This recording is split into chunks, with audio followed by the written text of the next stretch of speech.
Recentemente tivemos a notícia de que o ator Otaviano Costa, aquele esposo da Flávia Alessandra, precisou se submeter a uma cirurgia de aneurisma. Como ele mesmo disse, ficou de peito aberto. E aí surgiu a dúvida de vários pacientes meus. Doutora, será que eu também um dia vou ter que passar por isso? Qual é o meu risco? Como que eu descubro se eu tenho que fazer a cirurgia que o Otaviano Costa fez? Então fica aqui comigo que neste canal eu te explico sobre o funcionamento do coração e como que você pode cuidar bem dele.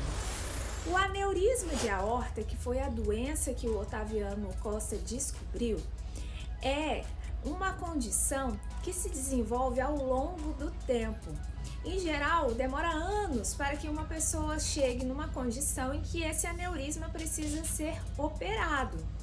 Acontece que muitas pessoas descuidam e não acompanham essa doença de forma regular. O próprio Otaviano disse que já sabia da condição que ele tinha, só que por conta da correria do trabalho, dias trabalhando no Rio de Janeiro, dias fazendo teatro em São Paulo, ele foi deixando passar e não fez o exame anual. Já tinha passado 2 anos que ele não sabia qual era o tamanho do aneurisma que ele já conhecia ter. E depois desses 2 anos, ele marcou uma consulta com um cardiologista que ele nem conhecia, que pode ser o caso também, você não me conhece pessoalmente, mas talvez tenha desejo de marcar uma consulta comigo. E esse cardiologista lá no Rio de Janeiro solicitou um ecocardiograma e ele descobriu que o aneurisma já estava num nível muito dilatado, que precisava inclusive de indicação cirúrgica.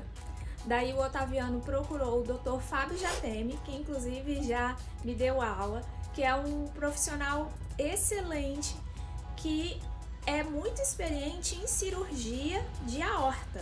O Dr. Fábio fez a cirurgia dele e ele ficou bem, inclusive já está em condições de alta e agora vai fazer reabilitação cardíaca para poder voltar a ter condicionamento físico.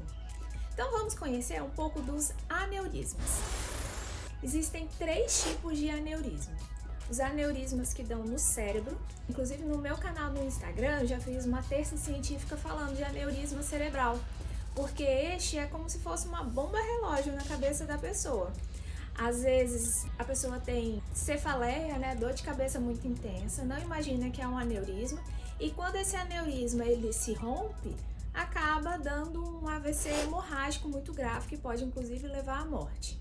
Existem protocolos de investigação de aneurisma cerebral e uma das coisas que são muito importantes de serem tratadas na vigência de um aneurisma cerebral é a pressão arterial, porque um pico de pressão pode fazer o rompimento desse aneurisma. Eu tenho vários pacientes que diante de um momento de um estresse, uma briga no condomínio, um desentendimento, tiveram rompimento de um aneurisma, um AVC hemorrágico, e aí acabaram ficando com sequelas. Eu também quero explicar para vocês sobre os aneurismas além do cérebro, no aneurisma no abdômen. Existem pessoas que têm aneurisma na aorta abdominal.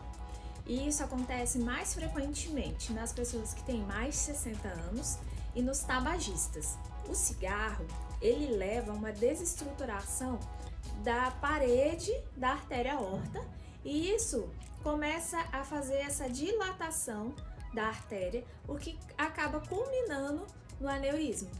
Quando o aneurisma de aorta disseca, existe uma dor abdominal muito intensa. Na família do meu marido, por exemplo, tem pessoas que já tiveram aneurisma de aorta abdominal, mas que ficaram bem, porque diante daquela dor abdominal, buscaram um pronto-socorro e conseguiram fazer um tratamento que é colocar uma prótese endovascular que contém aquele aneurisma e evita o seu rompimento. Agora, de fato, uma das situações mais drásticas é essa do Otaviano, que é o aneurisma na raiz da aorta. Existem inclusive classificações quando esse aneurisma rompe. Então tem a classificação de De Baker, a classificação de Stanford, e essa da raiz é a que traz um prognóstico pior, porque a morte acontece em mais de 99% das pessoas que têm um aneurisma roto de aorta ascendente. Daí a importância de descobrir o aneurisma antes dele romper. Alguns pacientes meus hipertensos trazem ecocardiograma que já mostra uma dilatação na raiz dessa aorta. Doutora, o que é isso? Eu pesquisei no Google, acho que eu vou morrer, acho que é um aneurisma. A ectasia de aorta não chega ainda a ser um aneurisma. O normal da nossa aorta, ela tem em torno de 3 centímetros. Quando ela vai aumentando, ectasiando, em até 50%, por exemplo, entre 3 e 4,5 centímetros, a gente chama de ectasia. Só que depois de 4,5 centímetros, passa para de fato ser chamado de aneurisma. Essa fase intermediária de ectasia de aorta é causada especialmente por hipertensão arterial mal controlada.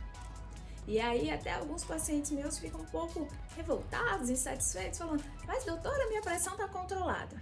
Mas quantos anos lá atrás sua pressão não ficou bem controlada antes da gente se conhecer, antes da gente começar a tratar? Então é um processo que vem de anos, só que pode ser freado. A ectasia de aorta não necessariamente vai virar um aneurisma de aorta. Já para os pacientes que têm de fato aneurisma de aorta, é importante classificar esse aneurisma e verificar o tamanho. Pessoas com um aneurisma maior que 5,5 têm uma indicação quase que absoluta de serem tratados cirurgicamente. E pessoas que têm válvula bicúspide, que foi o caso do Otaviano, precisam fazer essa cirurgia mais precocemente, já com 5 centímetros tem indicação. E aí alguns podem me perguntar, o que é a válvula bicúspide? Essa é uma alteração genética. A criança já nasce com isso, é uma cardiopatia congênita. Ao invés de ter 3 folhetos, a válvula aórtica é formada com apenas 2 em quem tem válvula bicúspide. Inclusive nós temos na seleção brasileira de futebol jogador com essa alteração.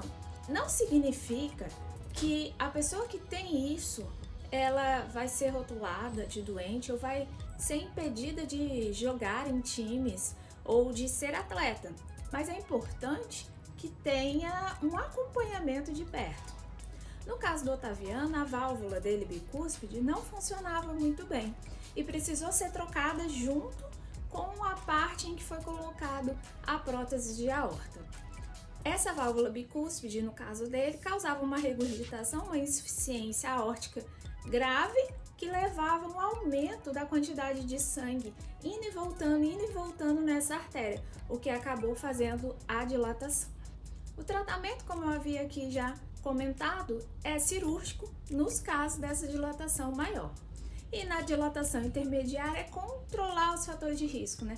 Controlar a pressão alta, controlar colesterol. Se você ficou com alguma dúvida dessa explicação, pode deixar escrito aqui no comentário. Se você conhece alguém que já teve na família um caso de aneurisma, encaminhe esse vídeo para ele, para que possa se cuidar melhor. E se você gostou desse vídeo, deixe aqui também o seu like. Um abraço!